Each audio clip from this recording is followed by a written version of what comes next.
Shalom. We are in Parashat Emor. That is in the book of Leviticus 21. Vayomer Hashem el Moshe Emor el Hakohanim bini Aaron v'amarta alichem lenefesh lo yetama v'abav. Hashem said to Moshe, speak to the children, I speak to the priest and to the sons of Aaron and say to them, let no priest become ritually impure through contact with a dead person when there are others and among his people who can tend their burial. Verse 2 or verse 7. They may not marry an immoral woman who has had forbidden relations, nor a woman who was born from a union which violated the sacred character of the priesthood, nor may they marry a woman who is divorced from her husband, for each priest is kadosh to his Elohim. Okay. This is a specific instruction for the priest. And remember that the priesthood was given as a gift to Aaron and his sons. That is in the book of Tehillim or Numbers 18 verse 7. Regalo ni Hashem ang priesthood. So it is a gift from heaven. It is a divinely ordained. So ang priesthood dili makuha sa eskwelahan, dili makuha sa ordination, sa religion. Ang priesthood gikan kay Hashem. And remember, the priests are particularly kind group who devote much of their time to guiding the rest of people on the right path. Let's turn to the book of Ezekiel, chapter 44, and let's read verse 23 and 24.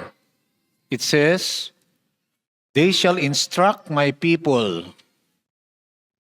In the preceding verse, we can find that this was addressed to the Kohanim in verse 15. But the Kohanim, the Levites, descendants of Chadok.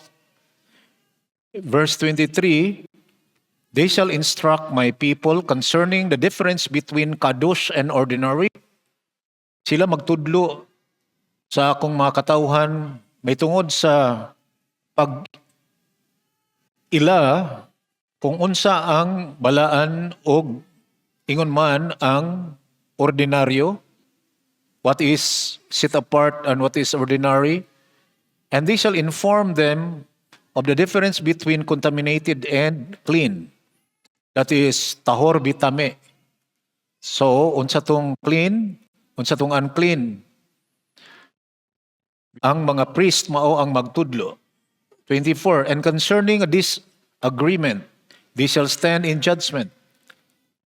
We can find that they are the mediator and shall adjudicate them according to my laws. They are the judge, and they shall safeguard my teachings and my decrees regarding all my appointed times, and they sanctify my Shabbats and all the positive commandments, especially in the observance of the Shabbats and holidays.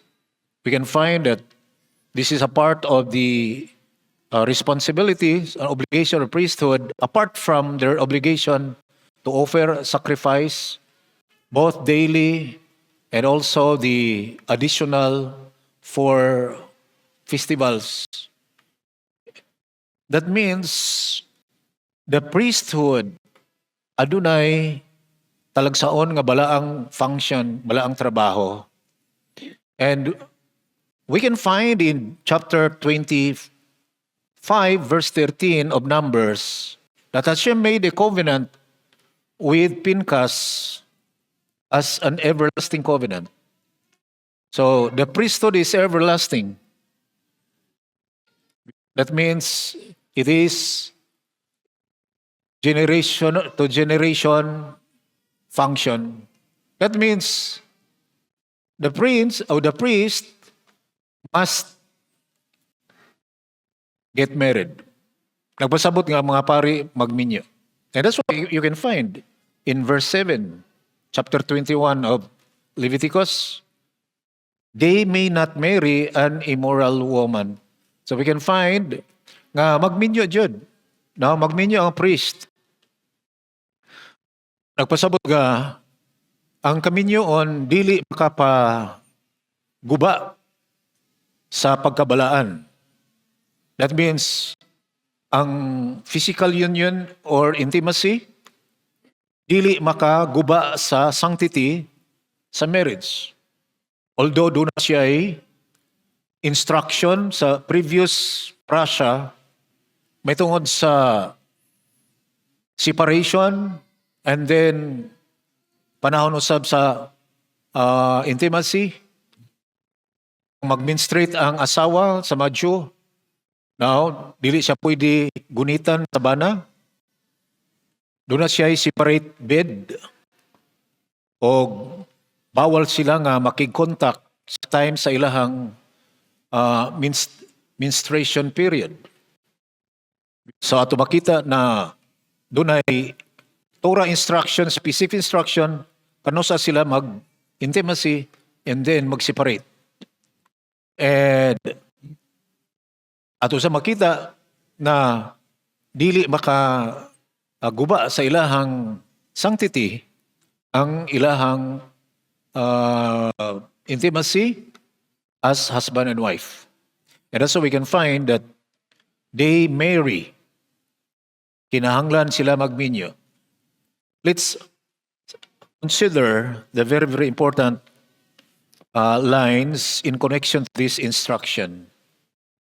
Because it says, they may not marry an immoral woman.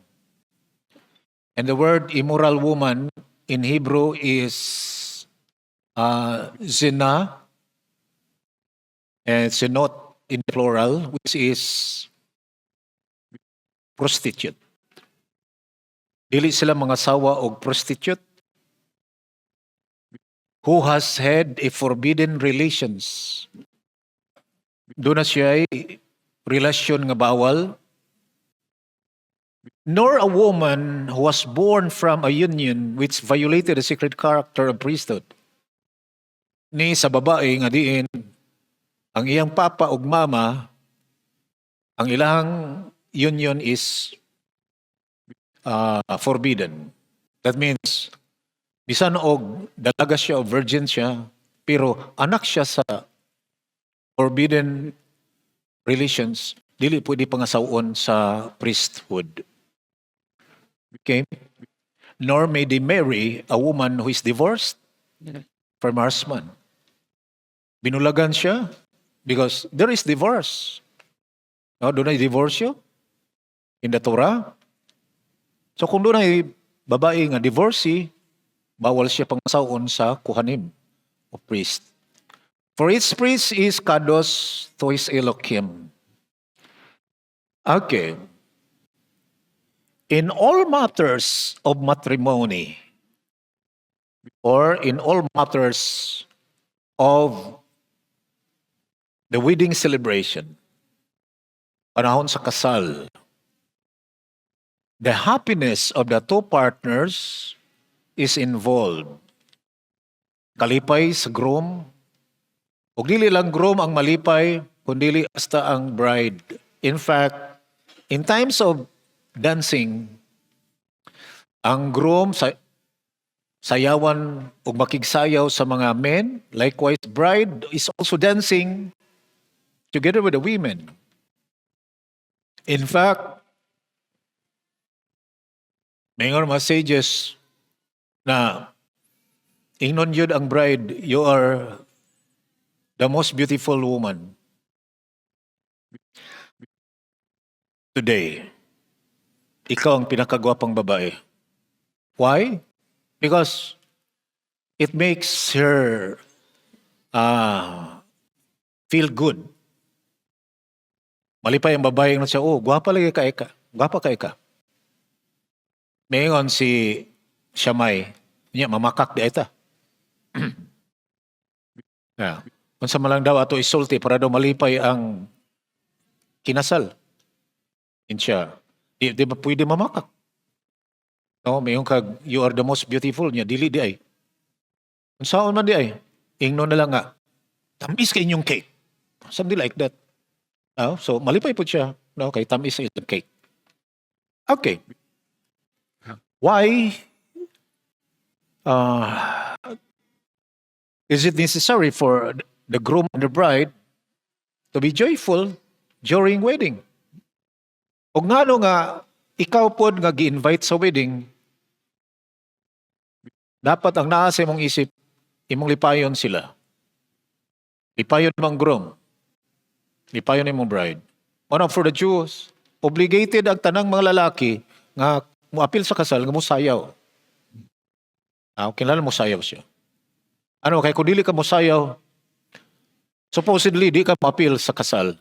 Ano man, gahatag ka og negative energy. Now, muna sa mga Jewish. Why? For the happiness of the two partners is involved. And if there is an issue, kung doon ay issue sa iyong pagkababae, especially, ay ang babae, dako kay grul. Kung doon ay issue sa iyang pagkababae, then, makaguba sa ilang kalipay, and the happiness of the children and future generation is at stake. That means, why is it important that during wedding day, the groom and the bride must be joyful? Because it does affect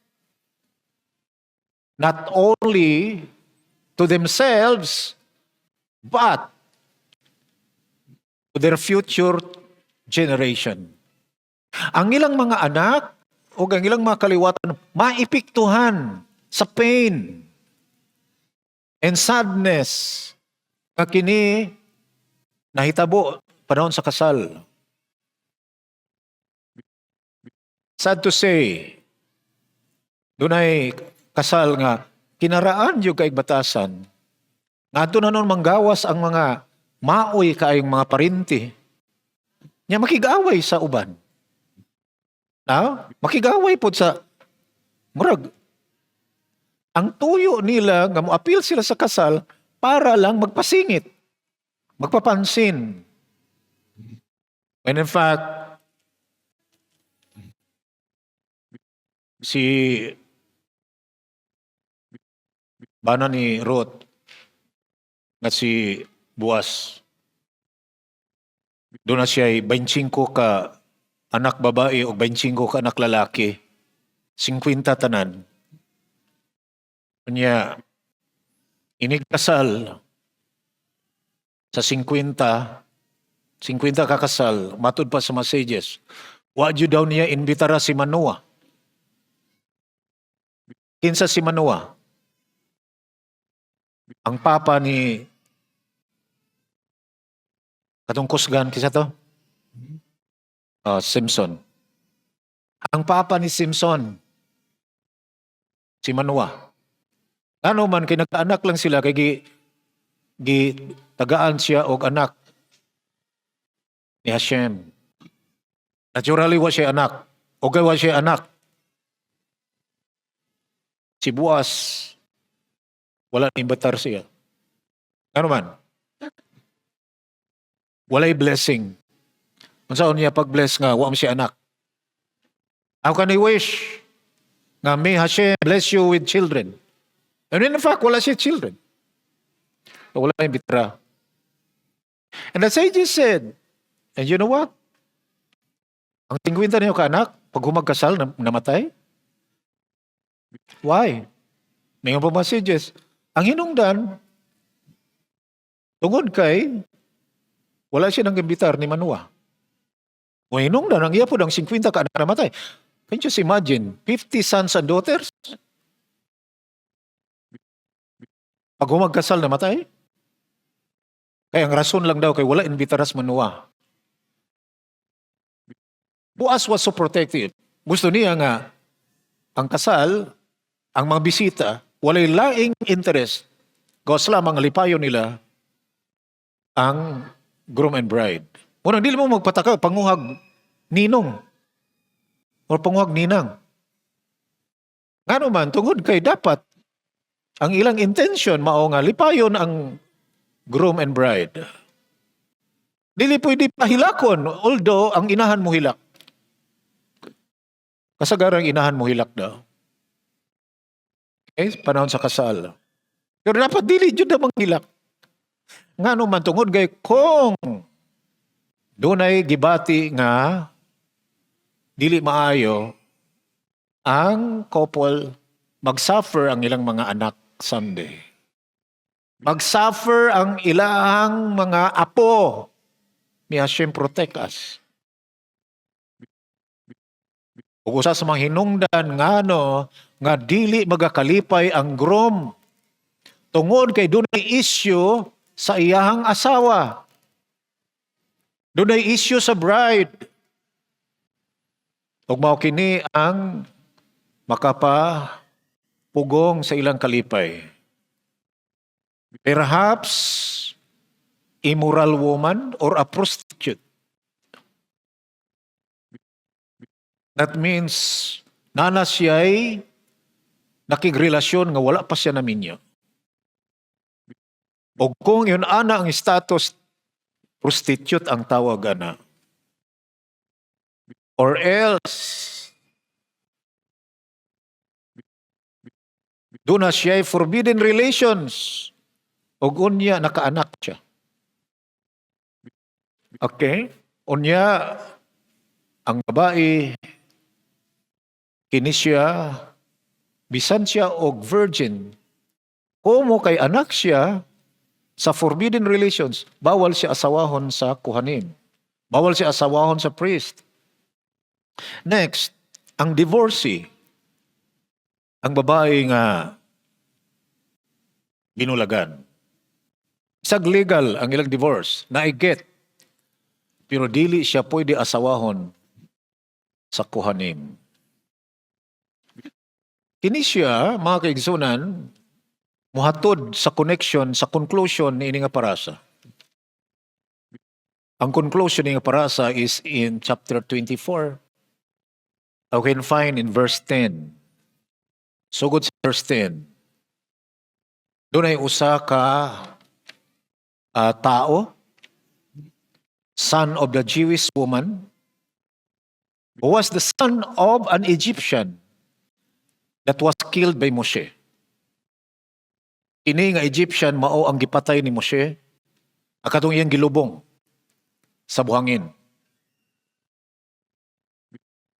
And among the children of Israel, wanted to pitch his tent in the camp of Dan.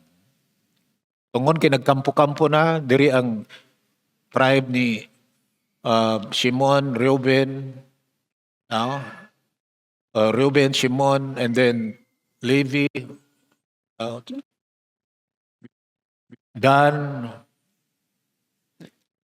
O kini nga lalaki, kini nga batanon, kay anak man siya sa ang iyang mama, tribe ni Dan.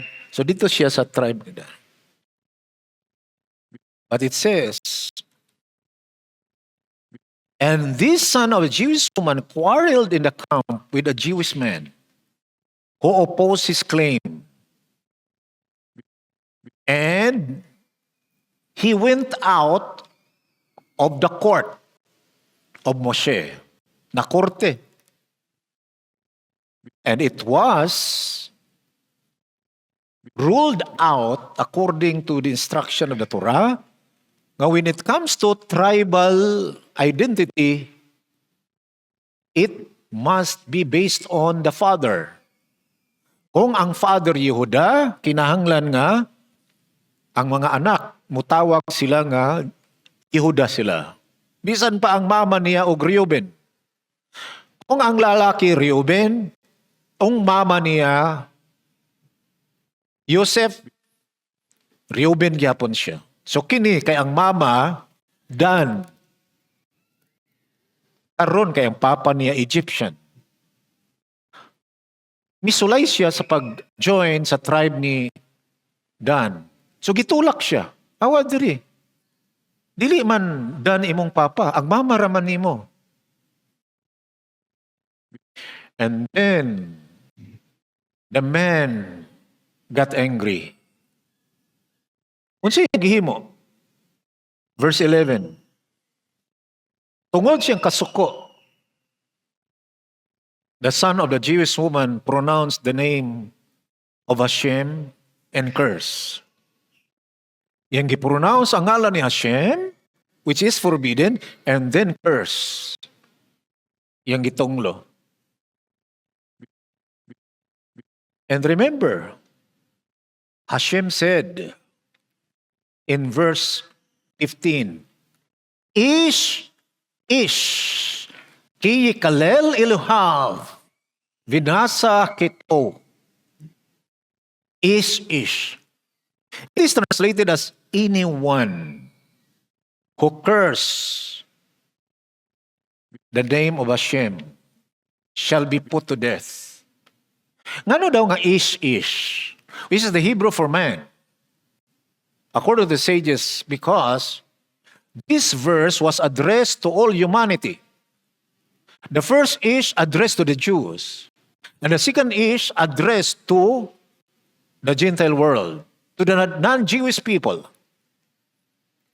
And that's why Berkat Hashem, or blasphemy, prohibition against the blasphemy of the name, it is the second commandment for the Noahites. Tungod kay ang pag-blaspheme sa pangalan, kini siya bawal both Jewish and Noahites.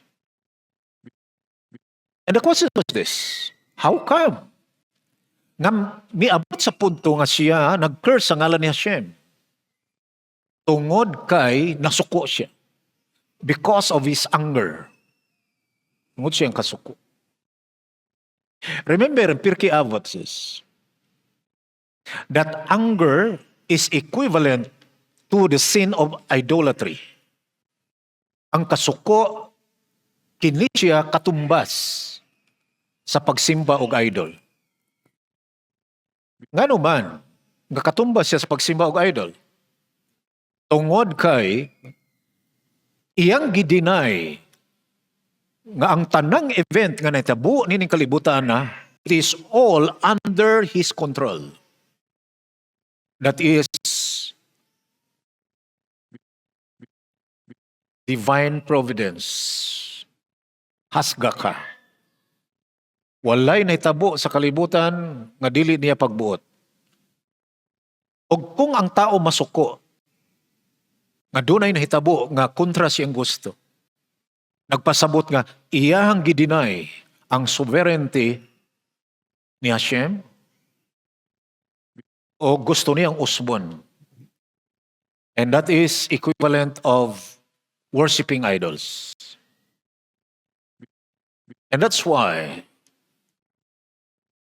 in the book of Britannia, one of the animalistic character traits that must be subjugated with, that belongs to the other side, or the Sitra Akera. Sitra Akra is anger. Ang kasuko. Ito sa mga katuyuan sa Book of Britannia is to make a person to become a refined person. O ang tao nga refined, ang tao nga dili siya masuko. Mura siya og dead person. King David said,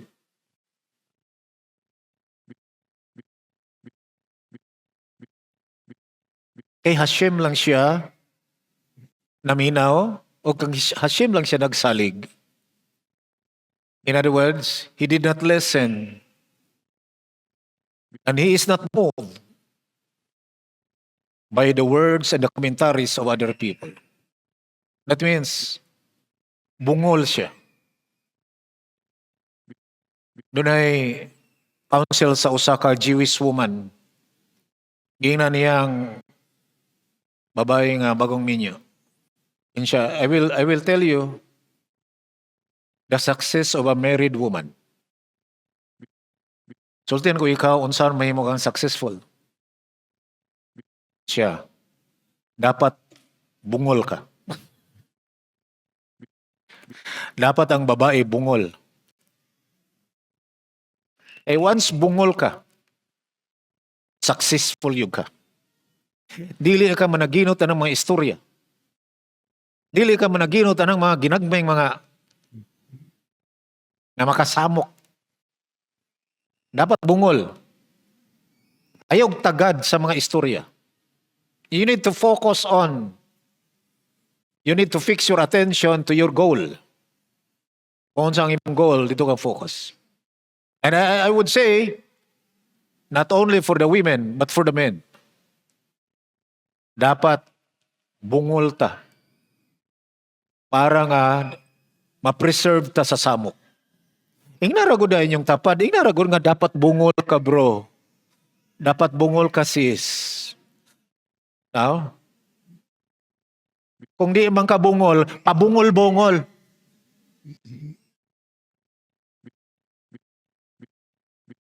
Para ibaliwala lang nimo. Gusto ni Hashem nga diin kita mahimong focus sa ato ang goal. Refining our character traits, that's one of our goals. I-refine nato atong character traits by way of subjugating the other side, subjugating the animalistic side. And in closing, I should say, I will share to you Shelomith. The mother of this man was Shelomith. Now remember, the man was put to death. He was stoned. Patay jud. Look at the emotion of the mother. But the question was this. Still the mother was there. Still the mother was a part of the community of Israel. Listen. Why does the Torah praise the Jewish people at the expense of the incriminating Shelomith? This could be compared to the principle that if a person does a profound teshuvah, his transgression become for him like merits. Yoma 86b. For since the person's sins made him feel distant from Hashem, they were ultimately the inspiration for his return. Nakasala si Shelomith. And yet still, ang life ni Shelomith na himong inspiration sa mga Jewish women for teshuvah. That means, atong nadungog ganina, ayaw mong pangasawa ng mga babae, nga mga immoral, mga prostitute, ayaw mong pangasawa sa mga babae nga produkto sa immoral, nga relationship, ayaw mong pangasawa sa mga babaeng divorcee. But the question was this, can it still be fixed? Yes, of course. Can be fixed. Tehillim 19 verse 8, Turat Hashem temima mishivat nafesh. The Torah of Hashem is perfect. It restores the soul. That means the very origin of Adam, who is in the state of purity in Kedusha. Once the soul accepts the Torah and do teshuvah, and then his soul shall be brought back to the level of purity, just like the level of Adam before he committed sin. As what we've discussed in Tehillim 24, Why King David wrote this Tehillim. Why the Ruach HaKodesh inspired him to write this Tehillim. When he purchased Mount Moriah from Araunah and then built a temporary altar of sacrifice. And then, as a result of the event, he wrote Tehillim 24. Because King David wants that the entire humanity be brought back to the original level of Kedusha, to the original level of purity. Gusto niya ang tanang tao madala ngadto sa level of purity. And how can this be? Through the Torah.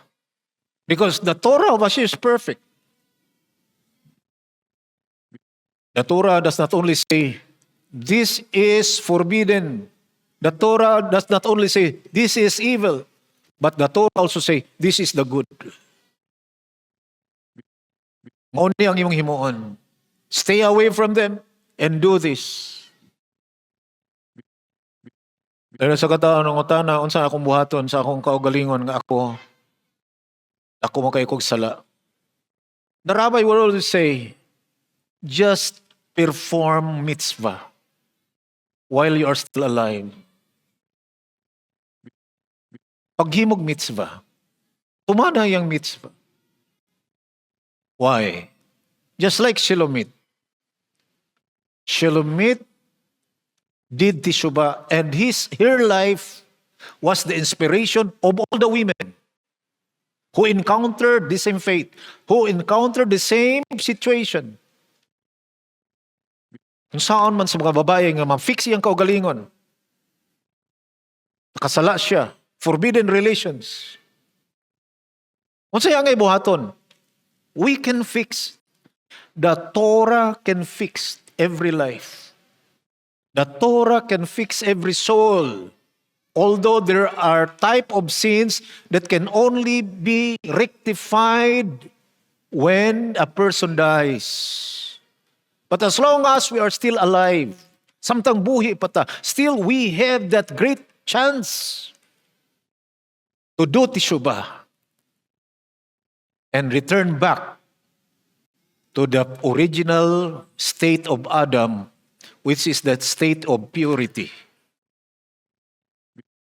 That means ang Torah is perfect. It can cleanse each one. It can sanctify each one. It can bring each one to the level of Kedusha and purity. And may Hashem inspire you to learn more of His Torah, and may you merit to the days of Moshiach when He arrives. Shalom, shalom. Shalom to Israel.